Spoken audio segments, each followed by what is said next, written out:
BJP की पहली सूची आने के बाद से ही बगावत शुरू हो गई है। बगावत उन राज्यों में भी हो रही है जहां बीजेपी ने अभी तक उम्मीदवार घोषित किए हैं। बगावत वहां भी हो रही है जिस सीटों पर पार्टी ने उम्मीदवार तय नहीं किए हैं। बगावत वहां भी हो रही है जहां उम्मीदवार तय कर दिए गए हैं। और सबसे बड़ी बात तो ये है कि बीजेपी में शायद ये पहली बार देखा जा रहा है कि जिसे टिकट दिया गया है वो टिकट लौटा रहा है।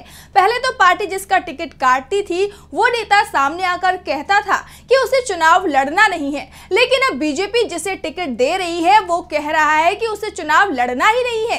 बीजेपी की बेचैनी को इसी बात से समझा जा सकता है कि 28 फरवरी को बीजेपी चुनाव समिति की बैठक हुई थी। 2 मार्च को पार्टी ने उम्मीदवारों की पहली सूची जारी की।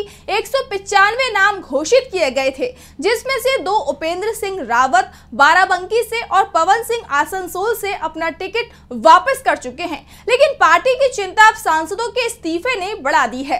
बंगाल से राजस्थान तक हर जगह बीजेपी के अंदर बगावत ही बगावत दिखाई दे रही है, वो भी जब पार्टी ने अपने अधिकांश सांसदों को टिकट दे दिया है। जिन सीटों पर बगावत के संकेत दिख रहे थे उन सीटों पर उम्मीदवार ही तय नहीं किए थे, लेकिन बीजेपी फिर भी बगावत को रोकने में कामयाब नहीं हो पा रही है। हर राज्य में बड़ी बगावत होती दिखाई दे रही है और इसी के चलते पार्टी उम्मीदवारों की दूसरी सूची जारी नहीं कर पा रही है। चुनाव समिति की बैठक बार बार टाली जा रही है। जो बैठक 6 मार्च को होनी थी वो 3 बार आगे बढ़ाई जा चुकी है। अब बैठक 11 मार्च को बुलाई गई है। इसी दिन कांग्रेस चुनाव समिति की भी बैठक भी होनी है। कांग्रेस की बैठक तो पहले से ही तय थी और ये तय समय पर हो रही है।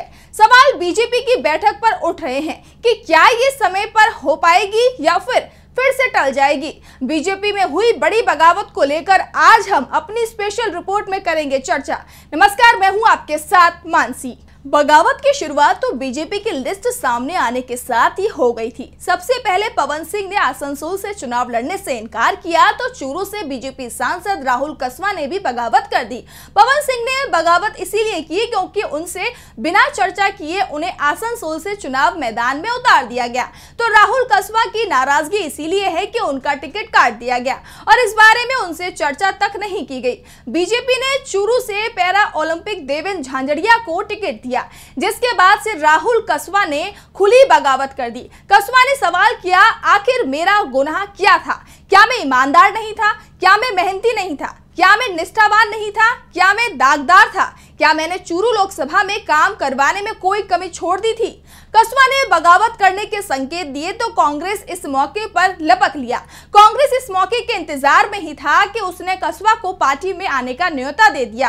अब कसवा कांग्रेस की टिकट पर चूरू से चुनाव लड़ सकते हैं। कांग्रेस का दावा है कि कसवा के लिए कांग्रेस की टिकट पर चूरू सीट से जीतना ज्यादा मुश्किल नहीं होगा। 100% सीट जीतने की गारंटी कांग्रेस की ओर से दी जा रही है। वैसे आजकल राजनीति में वादों से ज्यादा गारंटी की चर्चा चल रही है। राजस्थान में 3 महीने पहले ही विधानसभा चुनाव हुए और इन चुनावों में भले ही कांग्रेस को हार मिली हो, लेकिन बीजेपी और कांग्रेस के वोट शेयर में मात्र 2% का ही अंतर था और ये अंतर लोकसभा चुनाव आते आते समाप्त भी हो गया है। कांग्रेस अब एकजुट दिखाई दे रही है और इसी के चलते अब बीजेपी के कई दिग्गज नेता कांग्रेस में शामिल होने की तैयारी कर रहे हैं। कसवा का टिकट तो कांग्रेस ने तय कर दिया है, जिसके बाद बीजेपी के दूसरे कई सांसद भी अब कांग्रेस में आने को तैयार दिखाई दे रहे हैं। ये वो नेता हैं जो अपने क्षेत्र में जबरदस्त लोकप्रिय हैं, लेकिन बीजेपी के खिलाफ जनता के गुस्से के चलते उन्हें अपनी सीट पर संकट भी दिख रहा है। ऐसे में वो कांग्रेस की टिकट पर चुनाव लड़ने की तैयारी कर रहे हैं। राहुल कसवा के बाद बीजेपी के जिस सांसद के इस्तीफे की सबसे ज्यादा चर्चा हो रही है वो है हिसार से पार्टी सांसद ब्रजेंद्र सिंह। ब्रजेंद्र सिंह भी राहुल कसवा की तरह राजनीतिक परिवार से आते हैं, जाट समुदाय से हैं, लेकिन ब्रजेंद्र को इस बात का एहसास है कि अगर बीजेपी के टिकट पर चुनाव लड़ेंगे तो जीतना तो दूर, जमानत बचाना भी मुश्किल हो सकता है, क्योंकि किसान आंदोलन के चलते हरियाणा में जाट समुदाय की नाराजगी बीजेपी से बढ़ती जा रही है। हरियाणा में तो पिछले 10 सालों से बीजेपी गैर जाट कार्ड खेल रही है, जिसके बाद अब जाट बीजेपी के खिलाफ खिलाफ जाता दिखाई दे रहा है और ब्रजेंद्र सिंह को इस बात का एहसास हो गया था कि उनके लिए यही सही समय है जब वो बीजेपी छोड़कर कांग्रेस में शामिल हो जाए। ब्रजेंद्र ने सुबह अपने इस्तीफे का ऐलान किया और दोपहर को वो कांग्रेस में शामिल हो गए। ब्रजेंद्र ने कांग्रेस में शामिल होने के बाद कहा कि बीजेपी में काफी समय से विचारधारा और असहजता से भरी राजनीतिक कारणों के चलते मुझे ऐसा निर्णय लेना पड़ा। इन कारणों में किसान का मुद्दा सबसे ऊपर था। इसके अलावा अग्निवीर योजना और महिला पहलवानों से जुड़े मुद्दे भी अहम थे। दरअसल ये तीनों ही ऐसे मुद्दे थे जो हरियाणा को सबसे ज्यादा प्रभावित कर रहे थे। महिला पहलवानों के मुद्दे की गूंज तो दुनिया भर में सुनाई दी। साफ था कि अगर ब्रजेंद्र बीजेपी के टिकट पर चुनाव लड़ते तो उनके लिए लोकसभा में वापसी मुश्किल हो जाएगी।